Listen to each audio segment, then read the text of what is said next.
Hi ಗೆಳೆಯರೇ, ಎಲ್ಲರಿಗೂ ನಮಸ್ಕಾರ. IPL 2025 IPL ಹರಾಜಿಗೂ ಮುನ್ನ ಈ ಒಂದು ನಿಯಮವು ದೊಡ್ಡ ಶಾಕ್ ನೀಡಿದೆ.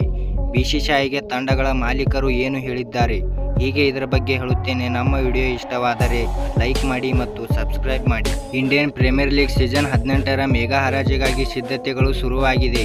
ಇದರ ಮೊದಲ ಹೆಜ್ಜೆಯಾಗಿ ಇದೀಗ ಆಟಗಾರರ ರಿಟರ್ನ್ ನಿಯಮವನ್ನು ಪ್ರಕಟಿಸಲಾಗಿದೆ. ಈ ನಿಯಮದಂತೆ ಮೆಗಾ ಹರಾಜಿಗೂ ಮುನ್ನ ಗರಿಷ್ಠ 6 ಆಟಗಾರರನ್ನು ತಂಡದಲ್ಲಿ ಉಳಿಸಿಕೊಳ್ಳಬಹುದು. ಹಾಗೆಯೇ ಉಳಿಸಿಕೊಳ್ಳಲು ಬಯಸದಿದ್ದರೂ ರೈಟ್ ಟು ಮ್ಯಾಚ್ ಕಾರ್ಡ್ ಮೂಲಕ ಗರಿಷ್ಠ 6 ಆಟಗಾರರನ್ನು ಹರಾಜಿಗೆ ಬಿಡುಗಡೆ ಮಾಡಲು ಸಹ ಅವಕಾಶ ನೀಡಲಾಗಿದೆ. ಅಂದರೆ ಇಲ್ಲಿ RTM ಕಾರ್ಡ್ ಬಳಸಿದ ಆಟಗಾರರ ಹರಾಜಿನಲ್ಲಿ ಕಾಣಿಸಿಕೊಂಡರೂ ಅವರ ಮೇಲಿನ ಹಕ್ಕು ಹಳೆಯ ಫ್ರಾಂಚೈಸಿಯ ಕೈಯಲ್ಲೇ ಇರಲಿದೆ. ಉದಾಹರಣೆಗೆ RCB ತಂಡವು ಮೊಹಮ್ಮದ್ ಸಿರಾಜ್ ಅವರನ್ನು ಹರಾಜಿಗಾಗಿ ರಿಲೀಸ್ ಮಾಡಿದೆ ಎಂದಿಟ್ಟುಕೊಳ್ಳಿ. ಆದರೆ ಬಿಡುಗಡೆಗೂ ಮುನ್ನ RTM ಆಯ್ಕೆ ಬಳಸಿ ಮೆಗಾ ಹರಾಜಿಗಾಗಿ ರಿಲೀಸ್ ಮಾಡಿದರೆ ಸಿರಾಜ್ ಮೇಲಿನ ಹಕ್ಕು RCB ಬಳಿಯೇ ಇರುತ್ತದೆ.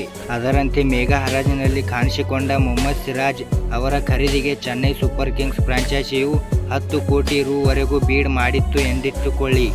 ಈ ವೇಳೆ ಆ ಮೊತ್ತವನ್ನು ತಾವೇ ನೀಡುತ್ತೇವೆ ಎಂದು ಸಿರಾಜ್ ಅವರನ್ನು RCB ಮರಳಿ ಖರೀದಿಸಬಹುದು. ಒಂದು ವೇಳೆ ಬಿಡುಗಡೆ ಮಾಡಿದ ತಂಡವು ಮರಳಿ ಖರೀದಿಸಲು ಇಷ್ಟವಿಲ್ಲದಿದ್ದರೆ ಮಾತ್ರ RTM ಆಯ್ಕೆಯಲ್ಲಿ ಕಾಣಿಸಿಕೊಂಡ ಆಟಗಾರರು ಕೊನೆಯದಾಗಿ ಬೀಡ್ ಮಾಡಿದ ತಂಡದ ಪಾಲಾಗಲಿದ್ದಾರೆ. ಆದರೆ ಈ ಆಯ್ಕೆಯೊಂದಿಗೆ BCCI ಪರಿಚಯಿಸಿದ ಹೊಸ ರೂಲ್ಸ್ ಈಗ ಫ್ರಾಂಚೈಸಿಗಳ ಚಿಂತೆ ಕಾರಣವಾಗಿದೆ. ಅಂದರೆ ಇಲ್ಲಿ RTM ಆಯ್ಕೆಯಲ್ಲಿ ಮೆಗಾ ಹರಾಜಿನಲ್ಲಿ ಕಾಣಿಸಿಕೊಂಡ ಆಟಗಾರರ ಖರೀದಿಗೆ ಫ್ರಾಂಚೈಸಿ ಒಂದು ಕೊನೆಯದಾಗಿ 10 ಕೋಟಿ ರೂ ಬೀಡಿಂಗ್ ಮಾಡಿದರೆ RTM ಬಳಸಿದ ಫ್ರಾಂಚೈಸಿಗೆ ನೀವು ಈ ಆಟಗಾರರನ್ನು ಉಳಿಸಿಕೊಳ್ಳಲು ಬಯಸುತ್ತೀರಾ ಎಂದು ಕೇಳಲಾಗುತ್ತದೆ. ಈ ವೇಳೆ ಎಸ್ ಎಂದರೆ ಕೊನೆಯದಾಗಿ ಬೀಡ್ ಮಾಡಿದ ಫ್ರಾಂಚೈಸಿಗೆ ಮತ್ತೊಂದು ಬೀಡ್ಗೆ ಅವಕಾಶ ನೀಡಲಾಗುತ್ತದೆ. ಈ ನಿಯಮದ ಬಗ್ಗೆ ಇದೀಗ ಫ್ರಾಂಚೈಸಿಗಳು ಅಸಮಾಧಾನ ಹೊರಹಾಕಿದ್ದಾರೆ. ಉದಾಹರಣೆಗೆ RCB ತಂಡವು ರಜತ್ ಪಟಿದಾರ್ ಅವರನ್ನು RTM ಆಯ್ಕೆಯಲ್ಲಿ ಬಿಡುಗಡೆ ಮಾಡಿದೆ ಎಂದಿಟ್ಟುಕೊಳ್ಳಿ. ಹರಾಜಿನಲ್ಲಿ CSK ಫ್ರಾಂಚೈಸಿಯು ಪಟಿದಾರ್ ಅವರಿಗಾಗಿ 10 ಕೋಟಿ ರೂ ಬೀಡಿಂಗ್ ಮಾಡಿರುತ್ತದೆ. ಈ ವೇಳೆ RCBಗೆ ನೀವು 10 ಕೋಟಿ ರೂ ವರೆಗೆ ಪಟಿದಾರ್ ಅವರನ್ನು ಮರಳಿ ಖರೀದಿಸಲು ಬಯಸುತ್ತೀರಾ ಎಂದು ಕೇಳಲಾಗುತ್ತದೆ. ಈ ವೇಳೆ ಹೌದು ಎಂದರೆ CSKಗೆ ಮತ್ತೊಂದು ಬೀಡ್ಗೆ ಅವಕಾಶ ನೀಡಲಾಗುತ್ತದೆ. ಹೀಗೆ ಸಿಗುವ ಅವಕಾಶದಲ್ಲಿ ಎದುರಾಳಿ ಫ್ರಾಂಚೈಸಿ ತನ್ನ ಮೊತ್ತವನ್ನು ಡಬಲ್ ಮಾಡಬಹುದು.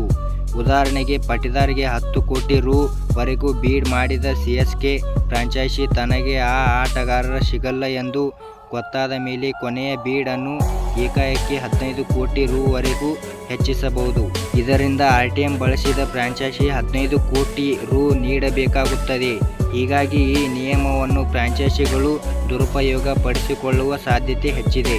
ಇದೇ ಕಾರಣದಿಂದ ಇದೀಗ ಕೋಲ್ಕತಾ ನೈಟ್ ರೈಡರ್ಸ್ ಸೇರಿದಂತೆ ಕೆಲ ಫ್ರಾಂಚೈಸಿಗಳು ರೈಟ್ ಟು ಮ್ಯಾಚ್ ಹೊಸ ನಿಯಮದ ಬಗ್ಗೆ ಕಳವಳ ವ್ಯಕ್ತಪಡಿಸಿದ್ದಾರೆ. ಅಲ್ಲದೆ ಈ ನಿಯಮವನ್ನು ಬದಲಿಸುವಂತೆ BCCIಗೆ ಪತ್ರದ ಮೂಲಕ ಮನವಿ ಮಾಡಿದೆ ಎಂದು ವರದಿಯಾಗಿದೆ. ಹೀಗೆ ಇದರ ಬಗ್ಗೆ ಹೇಳಿದ್ದಕ್ಕೆ ನಮ್ಮ ವಿಡಿಯೋ ಇಷ್ಟವಾದರೆ ಲೈಕ್ ಮಾಡಿ ಮತ್ತು ಸಬ್ಸ್ಕ್ರೈಬ್ ಮಾಡಿ ಮತ್ತು ಹೇಗೆ ಆಗಿದೆ ಎಂದು ಕಮೆಂಟ್ ಮಾಡಿ ಮತ್ತು ಶೇರ್ ಮಾಡಿ. ಎಲ್ಲರಿಗೂ ನಮಸ್ಕಾರ.